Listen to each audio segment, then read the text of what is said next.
The bus to Nsukka was not built for comfort, and it did not pretend otherwise.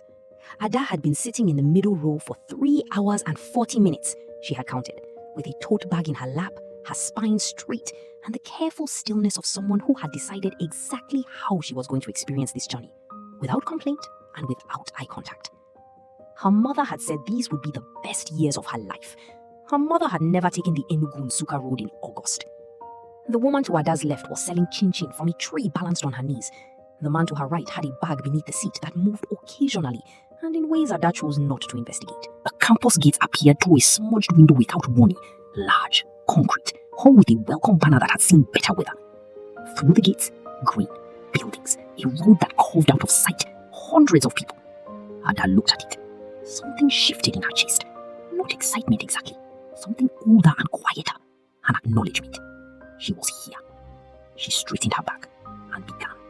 The gates were chaos. Hundreds of new students poured through with parents, boxes, prayer warriors, and hawkers who had already established territorial dominance over the perimeter.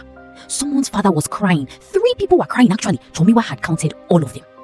He had arrived fast, as planned, on the 4 a.m. bus from Lagos and had been filming since 8 in the morning. He held his phone at arm's length and narrated in the low, reverent tones of someone who understood he was documenting something important. Day 1. Hour 1. The hawkers are winning. I have counted 3 people crying, one of whom is a father who did not expect the crying to be him. This is going to be a great year.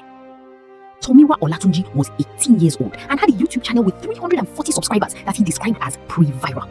He had arrived with a ring light, a gimbal, and the absolute conviction that everything that was about to happen to these people was worth recording.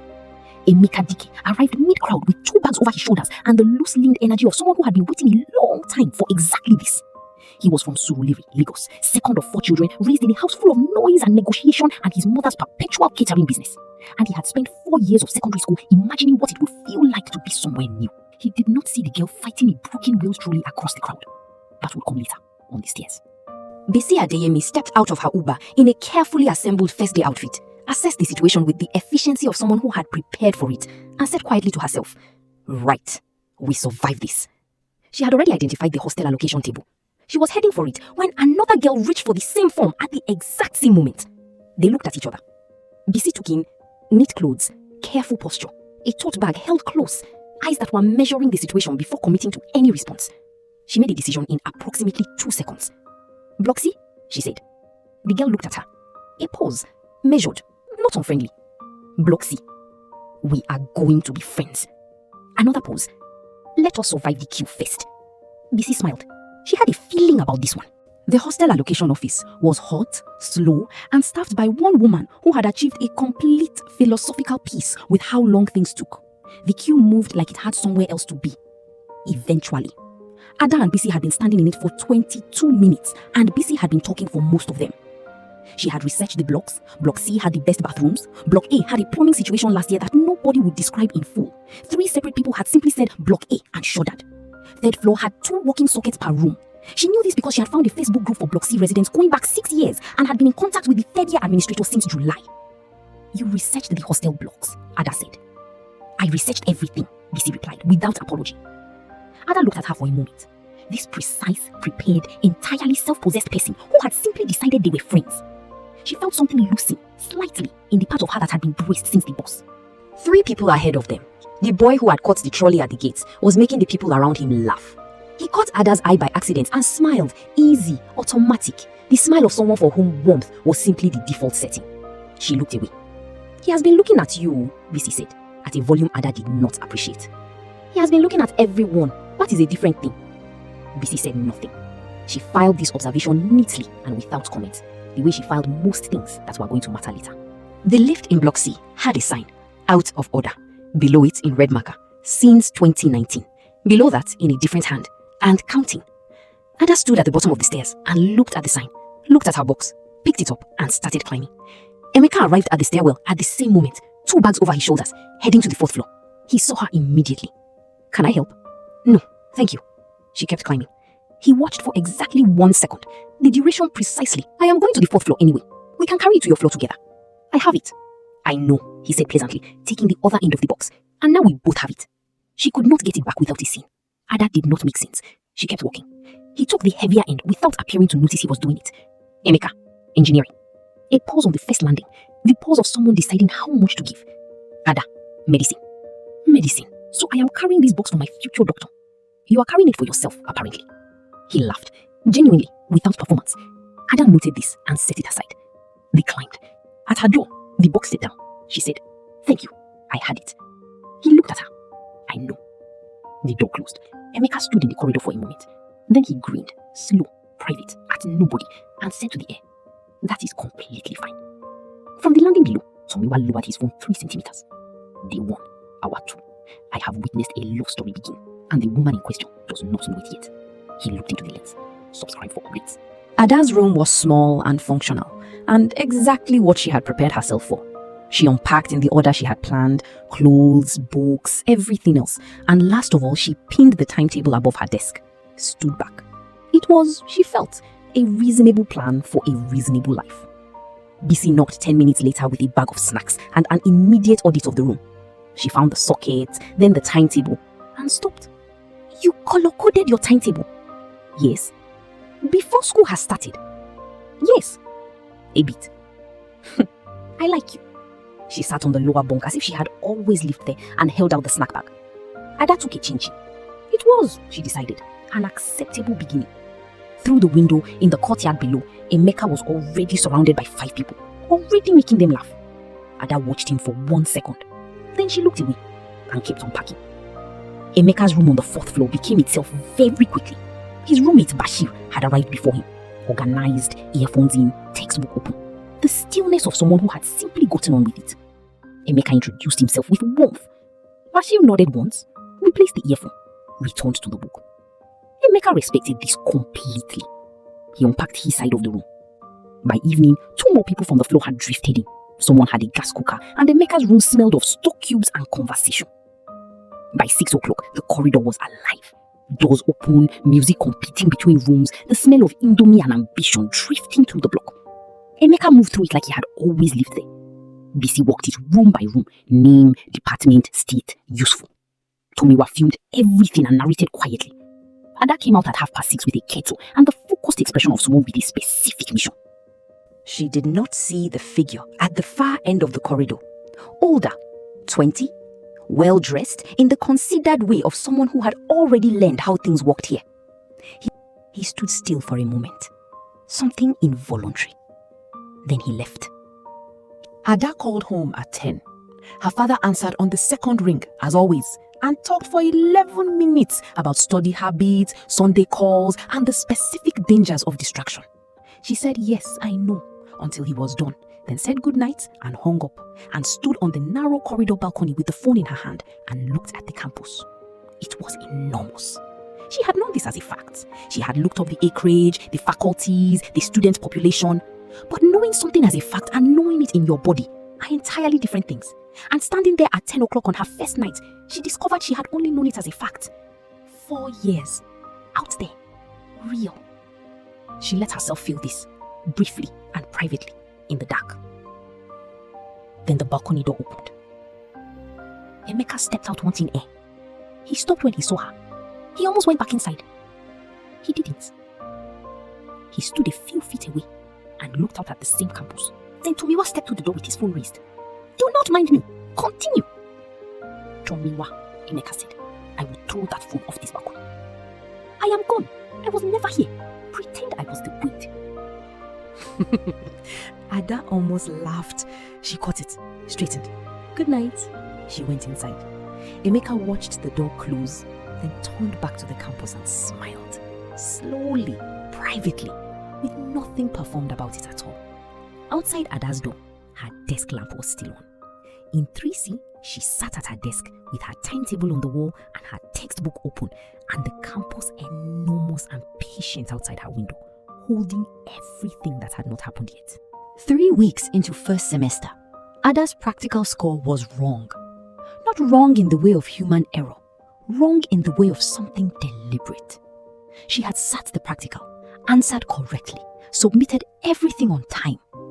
The score on the anatomy lab notice board read 34 out of 50. Her answer sheet had been worth 47. She had checked it herself before submission. She stood in front of the board for a long moment, reading the number. Then she went to find Bisi. "Which lecturer?" Bisi said immediately. "Dr. Okafor, second year coordinator. He marks the practicals." Bisi was quiet for 3 seconds. This was the length of time she needed to construct a full strategic response. "Do not go to his office alone," she said. Ada met Kelvin on the path back from the faculty, and she understood later that this was not entirely coincidence. He fell into step beside her without asking, with the ease of someone who had already decided the conversation was happening. "I heard about Okafor." She looked at him. "People talk. He has done this before." "I know my rights," Ada said. "There is an academic petition process." "There is?" Kelvin agreed, evenly. "It takes 4 to 6 months. Your semester score stays provisional. You cannot register for second semester until it resolves." He paused, letting this land. "I know someone in the faculty office. One call, the score changes. Nothing is filed, nothing escalated. It ends." She stopped walking. "What does that cost?" He looked at her steadily. "Nothing yet," he said, and walked on. That evening at the Buka, Emeka saw her face and said nothing until they were outside in the dark. And then he said quietly, "What happened?" She told him. He went very still. Then, "Do not let Kelvin do anything." "Why?" "Because nothing with Kelvin costs nothing, not eventually." He went to Dr. Okafor's office himself the next morning, not with a plan exactly, with the specific stubbornness of someone who did not have a strategy, but had a clear sense of what was wrong. He knocked, entered, and said with careful politeness that he was there on behalf of a friend whose practical score appeared to be incorrectly recorded and would like to understand the process for formal review. Dr. Okafor looked at him for a long moment. "You are engineering?" "Yes." "This is a medicine department matter." "I understand. I am here as a concerned student who believes in the integrity of the assessment process." Nothing changed that week. The score was corrected the following Monday. No call had been made, no favor called in. Kelvin found out and said nothing. He began, from that point, to pay a different kind of attention to Emeka Diki. The power went at 8:15 on a Tuesday and did not come back. Block C went dark room by room until the only light was phone torches and the people who had learned through experience to keep a candle. Tomiwa filmed the darkness and narrated in the solemn tones of a man covering a natural disaster. Hour 1 of the blackout. Morale is mixed. We have light, but we do not have the generator because the generator has chosen tonight to develop a personality. Ada had a candle, a kettle, noodles, and no working socket. Emeka had a gas cooker, water, noodles, and no candle. He had given his to the girl next door who had run out. He appeared in Ada's doorway at 9:30 with a pot of already boiling water and a Maggi cube held between 2 fingers like a peace offering. "I have heat. You have light. This seems efficient." Ada looked at him. The candle threw everything in warm, moving shadow. "Come in," she said. They cooked at her desk. His pot on the gas cooker on the floor, her candle the only light. It was the first time they had been in the same room without a corridor or a stairwell or a crowd between them, and the smallness of it was different from everything that had come before. He told her about his mother's catering business, about growing up in a house where the answer to most problems was to cook something and talk it through. She told him, slowly and in pieces, that her father had wanted her to be a doctor since she was 7, and she had never thought to want anything else. Out loud. Out loud, Emeka repeated. She looked at him. He did not push. He just held the space open and waited, the way he always did, which was the thing about him she had not been prepared for and had not yet figured out how to manage. She told him about the architecture letter, all of it. The application, the offer, the 10 minutes it had taken her to decline it, the fact that she had not thought about it since, or told herself she hadn't. He listened. He did not say, "Why didn't you?" or "You should have." He said, "Do you still want it?" She considered this genuinely, perhaps for the first time. "I don't know yet." "Then you have time to find out." They ate noodles in the candlelight, and Bisi knocked on the door 40 minutes later and opened it and said, "Oh," in a tone that contained considerably more information than the word itself. She closed the door again from the outside and stood in the corridor and thought about several things at once. About Ada, who did not let people in, and about Kelvin, who had been in the corridor again that evening before the light went out, and about the things she had been feeling every time she saw him that she had not yet given herself permission to name. She went to her room. She did not tell Ada about Kelvin. She was not ready to say out loud what seeing him made her feel, and she was aware of the irony of this, given the conversation she had just walked away from. The student union elections came in second semester and broke the block into factions overnight. Everyone had an opinion and most of them were loud. Emeka ran for public relations officer on what Tomiwa described as a platform of genuine goodwill and zero political instinct. This was accurate. He campaigned by being himself, going door to door, learning names he had not yet learned, sitting with people's complaints about the hostel generator with the same focused attention he gave everything. It was not a strategy. It was simply how he was, and it turned out that how he was made people trust him. Kelvin was backing the opposing ticket. This had not started as personal, but it had acquired a personal dimension in the months since Emeka had walked into Dr. Okafor's office. Kelvin operated through networks, access, resource, favor, and he recognized with the instinct of someone who had always understood how power moved that Emeka Diki was the kind of person who did not operate that way and was persuasive precisely because of it. This made him, in Kelvin's calculation, a variable worth monitoring. The election week was loud and educational. Posters appeared and disappeared overnight. Promises were revised between the buka and the corridor. Emeka won. Narrowly. Kelvin shook his hand afterward and said, "Well done," in the tone of someone updating a file. Emeka said thank you and meant it because he always meant things, which was either his greatest strength or the quality that would eventually cost him most. Possibly both. Emeka told Ada how he felt on a Sunday evening in April, outside the faculty library, because he had run out of reasons not to. He had been carrying it for 7 months, since the stairwell if he was honest, since she had said she is not wrong about a road, and he had understood in the specific and irreversible way you understand things you cannot explain, that he was in some variety of trouble. He had carried it carefully, had built a friendship around it as a frame, had given her time and space and the patient consistency of someone who understood that rushing her would cost everything. He told her plainly, without speeches, "I like you, Ada. I have liked you since the box on the stairs, and I think you know that. And I think maybe you feel something too.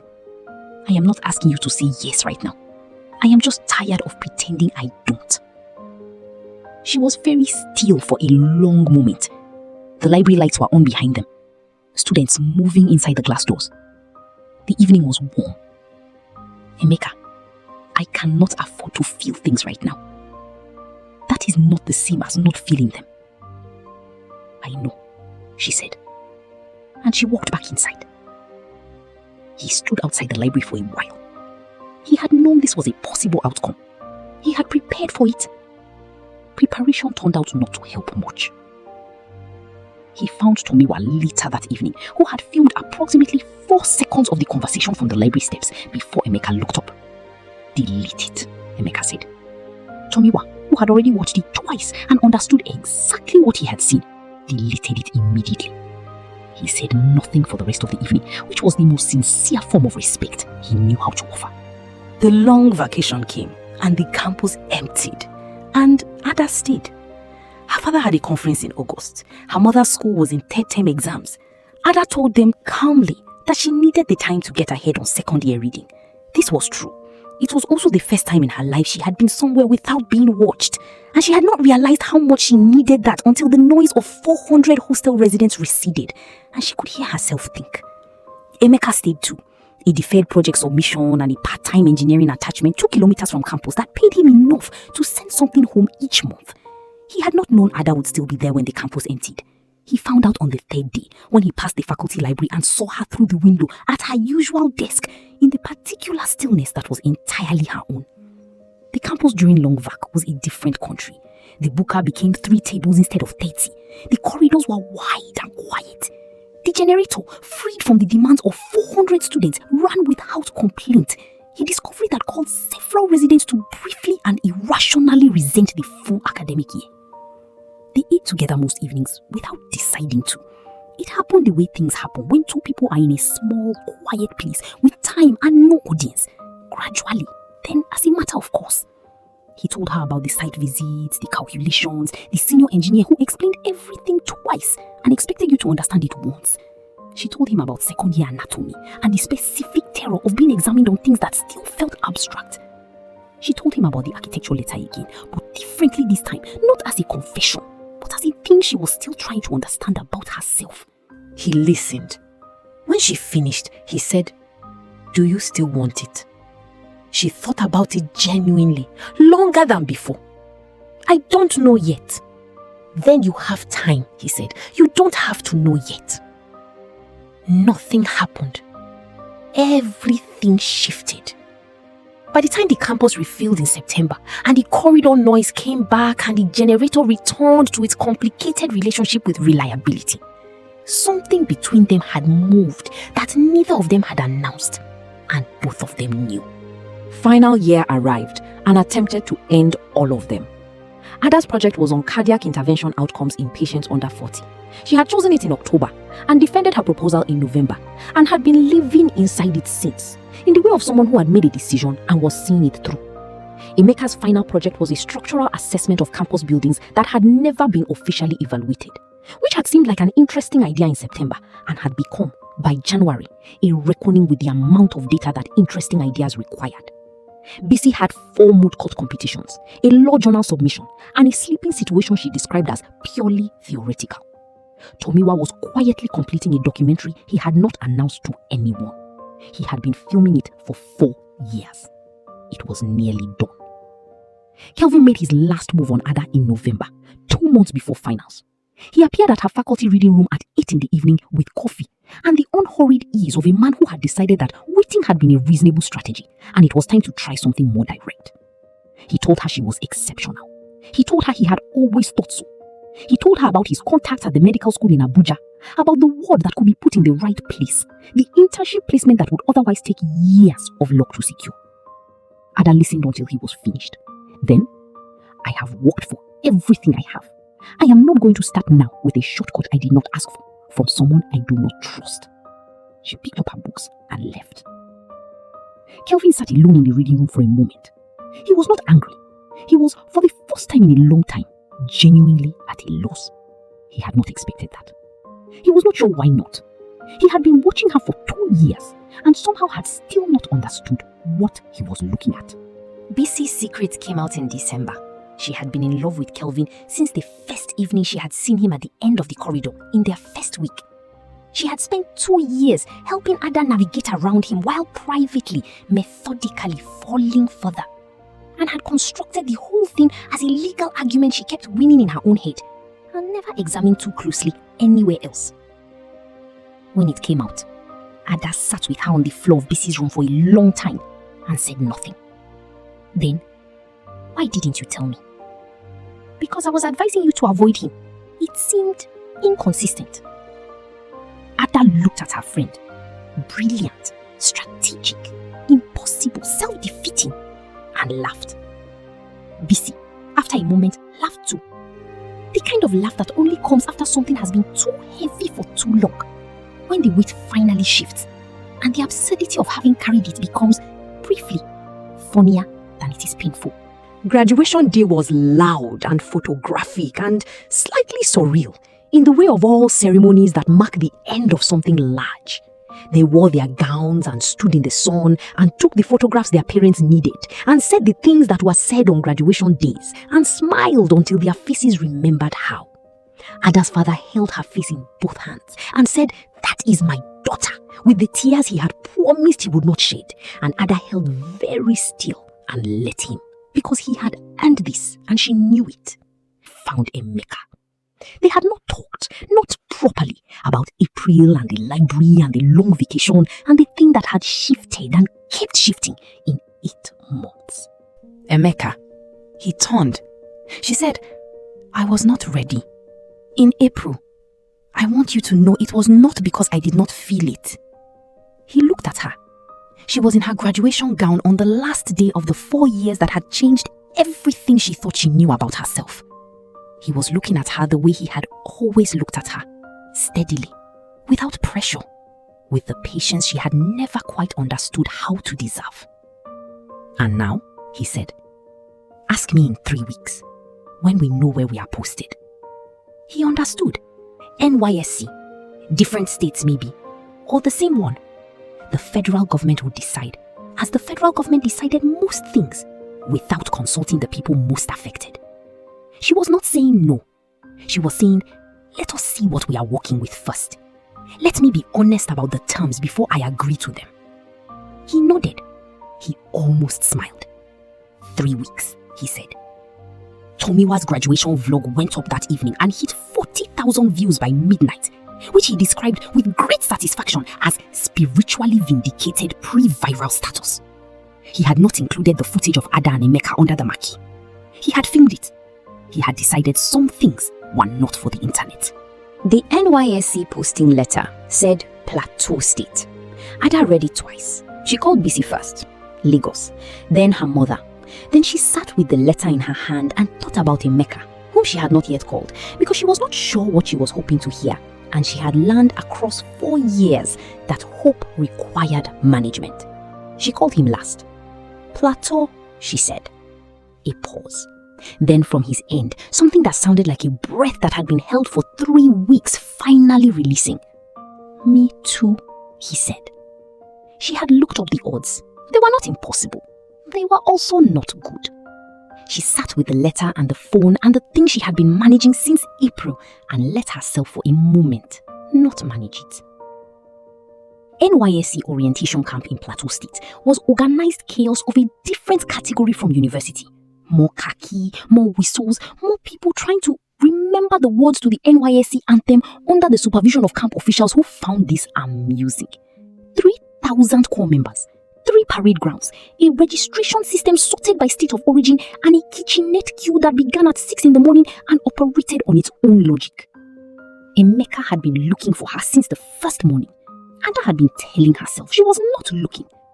She was standing in the kitchenette queue on the second day when she heard his voice, not directed at her, just carrying over the camp noise the way it always did, warm and unmistakable. She turned. He was 3 rows over in the parade formation, talking to someone beside him, not looking at her. She looked at him for a moment. He turned when he heard his name. She was walking toward him across the parade ground in her NYSC khaki, moving against the current of 300 people going the other direction, with the specific focus of someone who had made a decision and was implementing it. He stood still. He had learned across 4 years that rushing her cost everything. He waited. She stopped in front of him. They stood in the middle of the parade ground with 3,000 strangers around them and the morning sun direct overhead and a full year of service stretching out ahead. You said 3 weeks, he said. It has been 3 weeks and 4 days. I know. I was managing the hope. He looked at her. And? She said, ask me again. So he asked her again. There, in the middle of the parade ground, in their khaki, with everything still unfinished and everything still possible. And she said yes. Not because the plan had worked out, not because the posting had been convenient, not because the federal government had cooperated, but because she had run out of reasons to protect herself from something she had wanted since the stairwell and the balcony and the long vacation, and every moment in between that she had refused to name. She said yes, because she meant it. Behind the supply shed at the edge of the parade ground, At a distance that could be described as respectful, Tomiwa Olatunji lowered his phone. He had not filmed it. He had watched it instead. If you watched this video to the end, that means you enjoyed the story. Thanks for your support. You can enjoy this type of story and better ones here on this channel because we post relatable, interesting stories here every week. Don't forget to subscribe to our channel, like the video, and drop a comment or feedback. Thank you, fam.